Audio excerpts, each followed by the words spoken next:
बहुत समय पहले की बात है। नॉर्थ चाइना में 3 मंक रहा करते थे।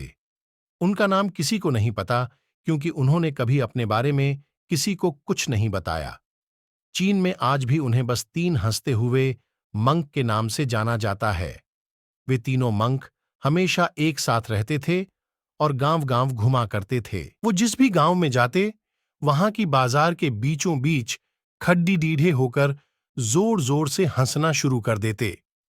उनकी हंसी को देखकर लोगों का ध्यान उनकी तरफ खींचा चला आता और धीरे-धीरे उनके चारों तरफ एक बड़ी भीड़ इकट्ठा हो जाती। वे इतनी एकाग्रता व संपूर्णता के साथ हंसते कि उनकी हंसी देखकर सारा गांव हंसने लग जाता, और जब वो पूरा गांव हंसी के समंदर में डूब जाता, तो वे दूसरे गांव चले जाते।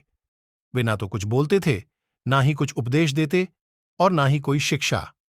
वे जहां भी जाते, अपनी हंसी से ऐसा माहौल बना देते कि लोग अपने सारे दुख दर्द भूलकर बस हंसने लग जाते। पूरे चाइना में उनके बारे में बातें होने लगी।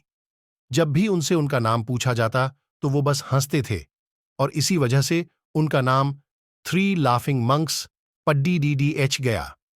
वो मंक इस तरह से हंसते थे जैसे कि उन्होंने इस संसार खुशी को या भगवान के मजाक को समझ लिया हो, और उन्होंने सिर्फ अपनी हंसी से पूरे चाइना में इतना आनंद फैलाया जितना आज से पहले कोई नहीं फैला पाया। पूरे चाइना में घूम घूम कर लोगों को हंसाते हुए समय के साथ वे तीनों बूढ़े हो गए, और एक रात जब वे एक गांव में ठहरे हुए थे, तो उन तीनों में से एक मंक की मौत हो गई। ये खबर सुनकर पूरा गांव दुखी हो गया। गांव वाले को लगा कि शायद आज के दिन वो 2 मंक जरूर रोएंगे, और यही देखने के लिए हर कोई उनसे मिलने आया। जब सुबह हुई तो पूरा गांव इकट्ठा हुआ, लेकिन वो दोनों मंक तीसरे मंक की बॉडी के पास बैठकर जोर जोर से हंस रहे थे। ऐसी हंसी जैसी उन्होंने आज से पहले कभी न हंसी हो।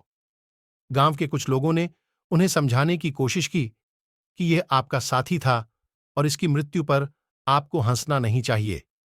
तब उस दिन पहली बार उन्होंने लोगों से बात की और कहा, हम हंस रहे हैं क्योंकि यह आदमी जीत गया।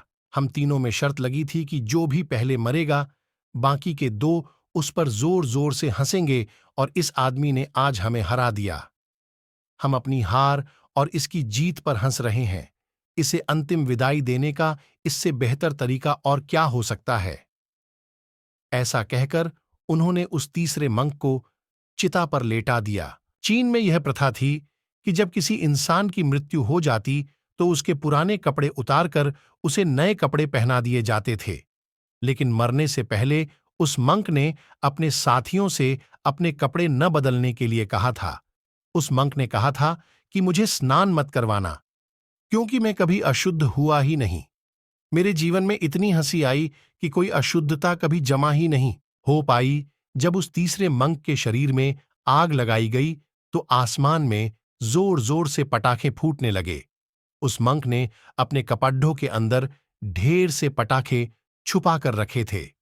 ऐसा नजारा देखकर पूरा गांव जोर जोर से हंसने लगा, और मरने के बाद भी वो मंक लोगों को चेहरे पर एक मुस्कान देकर गया। ये मोटिवेशनल कहानी हमें सिखाती है कि जिंदगी में दुख तकलीफें तो हमेशा रहती हैं, लेकिन जो चीज हमेशा साथ रहती है वो हैं हमारी खुशियां। खुश रहने या फिर हंसने के लिए किसी वजह की तलाश नहीं करनी चाहिए। छोटी छोटी चीजों में खुद को और दूसरों को खुशी देने की मन में इच्छा होनी चाहिए।